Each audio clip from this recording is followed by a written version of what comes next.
Alors, on va s'intéresser à Octa. Octa qui a fait une belle poussée, qui est tout frais, hein, en l'occurrence. Lui, fais voir, le Twitter, il a été créé en septembre 2022. Ok. Decentralized Cloud Node Infrastructure for Distributed Computing. Donc, c'est un concurrent de Flux. Hein. Concurrent de Flux. On a un white paper de 14 pages. Résume-moi Octa. 2 paragraphes. Je sens qu'il va me dire que mon input a trop de texte. Oh, y a pas trop de texte, putain, ils ont mis à jour. Let's go. Je fais une précision quand même. Là, c'est super pour un live Twitch comme ça, parce qu'on n'a pas envie de se bouffer tout le texte et tout. Grosse flemme. Par contre, lui, il fait un peu de l'interpolation des données. C'est-à-dire que il compacte le truc et il te dit un peu ce que tu as envie d'entendre. Donc des fois, il peut être dans la connerie. Donc si tu doutes sur quelque chose, ne surtout pas hésiter à aller recreuser l'information toi-même. Mais c'est quand même bien pour gagner du temps. Louer leurs ressources informatiques inutilisées en échange de paiement en crypto-monnaie. Service du cloud computing, système de récompense unique qui incite les propriétaires de nœuds à fournir des services fiables et maintenir le réseau. Ouais, donc déjà, ils ont l'air d'être un petit peu plus en phase sur comment on s'assure que les gens ils maintiennent la stabilité. La plateforme utilise un mécanisme de staking qui permet aux détenteurs de monnaie de gagner des récompenses supplémentaires en verrouillant. Ouais. Ok, Layer 1 et Layer 2. L'octa-core et la couche d'application, ainsi que la couche de ressources. 3 typologies de services. IA, stockage décentralisé, VPN décentralisé. En vrai, le white paper, il est facile à comprendre, il est clair, j'aime bien. Il nous casse pas la tête, ça fait plaisir. Les machines dotées de GPU peuvent faire de machine learning et de l'IA, tandis que les machines ordinaires peuvent servir de passerelle pour les VPN. Logique, ou fournir du stockage. Super. Dommage qu'il a fait un fois, je sais pas combien là. En vrai, ça va, hein. On est à 20 millions. On va le regarder en détail celui-là, parce qu'il paye pas de mine et si la marketplace elle tourne bien, ce serait cool. Instant file sharing. Alors 179 GPU, il nous dit. Donc il est quand même moins big que Chlore. Hein. Chlore, il y a du monde. Hein. Mais bon, il est aussi big qu'Akash. L'équipe est doxée. Je l'aime bien ce petit site. Putain, j'ai un feeling avec ce projet, je sais pas. C'est fait correctement en fait. Le site il est propre, il est tout frais. On va passer du temps sur celui-là, je vous le garantis. Hein. Je suis pas FOMO, mais j'ai un bon pressentiment. Ou alors ils essaient de me niquer.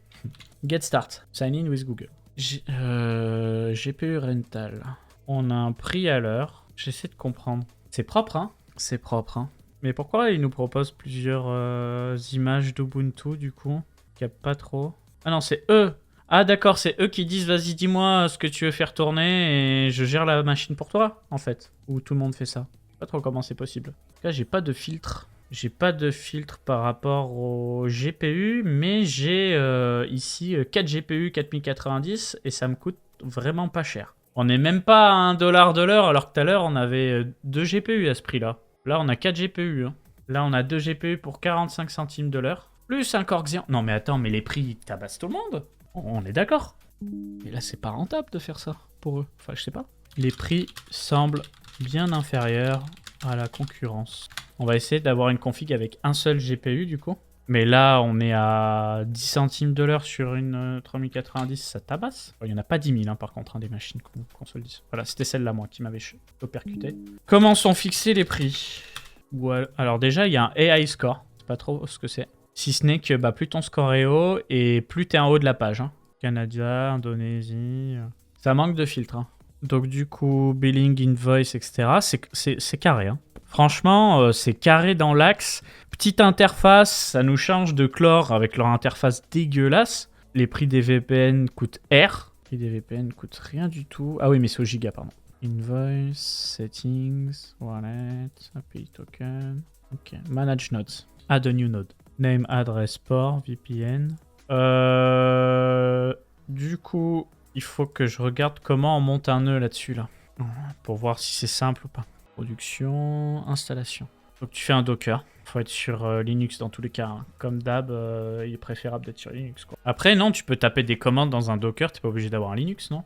Ok, donc tu as les tutos avec HiveOS, si tu le souhaites. Pour ceux qui connaissent pas, c'est un système d'exploitation dédié au mining.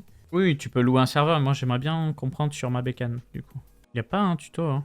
J'essaie juste de comprendre les lignes de commande. Hein. Avec mon niveau éclaté... Must be run under root user. Sur Linux, suivre la documentation. On retombe sur le schéma. Faut configurer driver de sa carte graphique. D'ailleurs, attendez, ça me fait penser, j'ai l'impression qu'il n'y a pas que du Nvidia là-dedans. Quand je vais dans Rental, il n'y a pas que du Nvidia. Hein. Ouais, il y a du AMD aussi. Hein. C'est rare, mais Et puis il y a des machines sans GPU aussi. C'est bien fait, hein. Franchement, j'ai halluciné. Hein. Là, il est en train de se passer quelque chose sur ce marché. Pareil au niveau du billing, comment on ajoute des fonds. Alors, comment on peut payer sur cette merde d'ailleurs. Imaginons, là, je veux louer un truc. Tout à l'heure, je bandais sur ça, c'était pas cher. Voilà, je veux un Ubuntu récent. Il va me falloir, allez, disons 50 gigas d'espace. Je veux louer. Comment ça se passe? Insufficient balance. Donc il faut envoyer des fonds dessus. Donc tu peux payer que en Octa. Payer que en Octa. Donc plutôt bullish dans un sens pour le jeton Octa. Hein. On ne peut payer que en Octa pour le moment. J'aime bien ce projet. Hein. Ah, il manque quoi comme information? La team. Ok. On a Artem de Hawk. Non, je rigole. Quoi Artem si un jour. Et on a Tariq. Project Manager. Pas une grosse équipe. Hein. Est-ce qu'ils ont levé des fonds? Ont-ils levé des fonds? Niveau tokenomics. Tokenomics. On va regarder ça. Alors, Octa. Ils n'ont pas l'air d'avoir levé. Hein. Ils n'ont pas l'air d'avoir levé. La Space Premint. Ils n'en parlent pas. Ils n'en parlent pas. Space Medium. Il n'y a pas grand-chose. Hein. Un peu ça qui me dérange, c'est que ça a l'air un peu trop beau pour être vrai, en fait. Donc, faites gaffe. On a une toute petite équipe. Ça a l'air vraiment d'être un petit side project. Ouais, parce que les gars, ils mettent même pas sur leur LinkedIn les projets. Bon. Ils nous parlent un peu de la politique monétaire. Donc ils ont l'air de se prendre, un fees sur l'émission, de ce que je comprends. Block reward versus supply. Ouais. Et le supply annoncé, c'est 48 000 jetons. Alors cryptocurrency, on n'a rien là. Ok, donc t'as un halving qui se fait à une certaine régularité. J'ai l'impression qu'on fait totalement abstraction de ce qui s'est passé avant l'année 2023 d'ailleurs. C'est un peu particulier quand même. Parce que le jeton... Attendez, je crois que je commence à comprendre pourquoi c'est trop beau pour être vrai. Premier bloc en juin 2019. Premier bloc en juin 2022. Gas use, gas limit, parent hash, hash, miner. Il y a eu 0 transaction. Il n'y a même pas de Coinbase, il n'y a rien. Donc... si je me mets au bloc 10 000, c'est dingue ça. Personne mine les blocs. Là, si je vais là-dessus, j'ai 3 transactions du pack, ok. C'est quoi le bloc reward? En fait, j'essaie de trouver le bloc reward parce que quand tu mines un bloc, tu touches une récompense de bloc. Bref, je ne vois pas de bloc reward, donc je suis un peu emmerdé dans cette affaire. Et à la base, oui, je voulais connaître un petit peu l'émission monétaire parce que là, on est à 24 millions de jetons. Oui, on est là. Ok, donc ce qui s'est passé en 2022, c'est les premiers jetons, quoi. J'accuse potentiellement les développeurs d'avoir préminé à mort et de ne pas en parler. En plus du fait que, de ce que je comprends, voilà, c'est ça en fait. T'as 8 jetons, dont 1,5 qui iraient dans les poches des devs, c'est ça? Block time, total supply, monetary policy. Dev, c'est quoi? C'est ça que je comprends. C'est eux? Mais qui d'autre en fait? Bah non, pas comme BTC, parce que BTC, t'as pas une partie qui part dans les poches des devs. C'est-à-dire que là, ils ont créé une monnaie, maintenant les gens minent, et eux, ils empochent 25% du bloc, 20% du bloc. Et ils continueront d'empocher une partie du bloc jusqu'au dernier halving. Donc c'est un peu la flat tax, ouais, tu vois ce que je veux dire, exactement. C'est particulier, tu vois. Vous comprenez ce que je veux dire, je suis pas débile.